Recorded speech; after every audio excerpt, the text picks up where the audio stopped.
The two angels came to Sodom in the evening, and Lot was sitting in the gate of Sodom.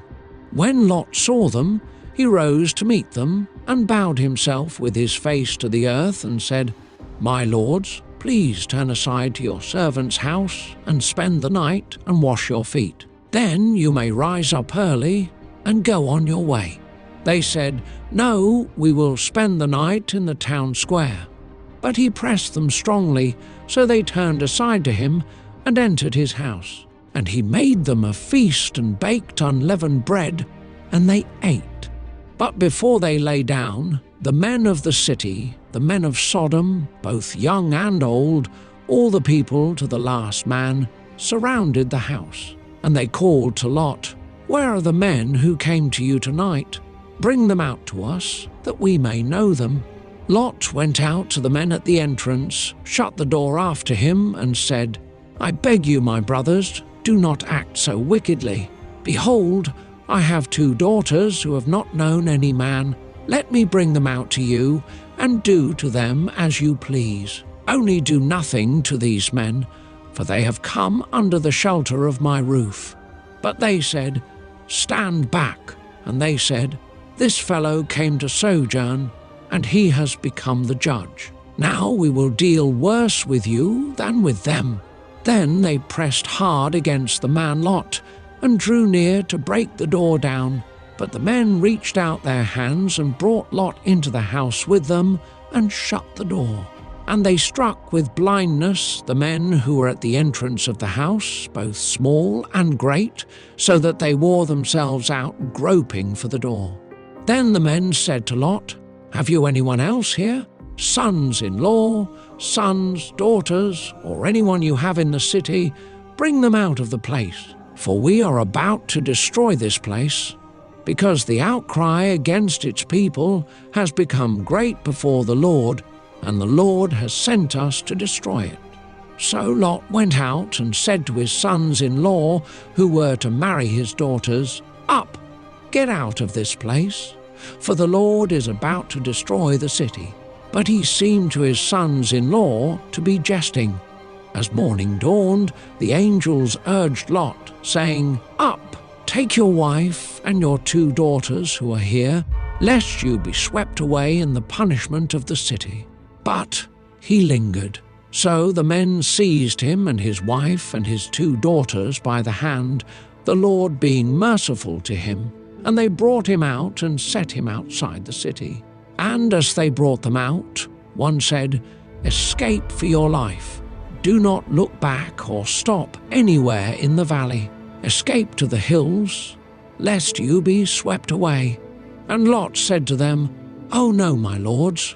Behold, your servant has found favor in your sight, and you have shown me great kindness in saving my life. But I cannot escape to the hills, lest the disaster overtake me and I die. Behold, this city is near enough to flee to, and it is a little one. Let me escape there, is it not a little one? And my life will be saved." He said to him, "Behold, I grant you this favor also, that I will not overthrow the city of which you have spoken. Escape there quickly, for I can do nothing till you arrive there." Therefore the name of the city was called Zoar. The sun had risen on the earth when Lot came to Zoar. Then the Lord rained on Sodom and Gomorrah sulfur and fire from the Lord out of heaven. And he overthrew those cities, and all the valley, and all the inhabitants of the cities, and what grew on the ground. But Lot's wife behind him looked back, and she became a pillar of salt. And Abraham went early in the morning to the place where he had stood before the Lord. And he looked down toward Sodom and Gomorrah, and toward all the land of the valley, and he looked, and behold, the smoke of the land went up like the smoke of a furnace. So it was that when God destroyed the cities of the valley, God remembered Abraham, and sent Lot out of the midst of the overthrow when he overthrew the cities in which Lot had lived. Now Lot went up out of Zoar and lived in the hills with his 2 daughters, for he was afraid to live in Zoar. So he lived in a cave with his 2 daughters. And the firstborn said to the younger, "Our father is old, and there is not a man on earth to come in to us after the manner of all the earth. Come, let us make our father drink wine, and we will lie with him, that we may preserve offspring from our father." So they made their father drink wine that night. And the firstborn went in and lay with her father. He did not know when she lay down or when she arose. The next day the firstborn said to the younger, "Behold, I lay last night with my father. Let us make him drink wine tonight also. Then you go in and lie with him, that we may preserve offspring from our father." So they made their father drink wine that night also.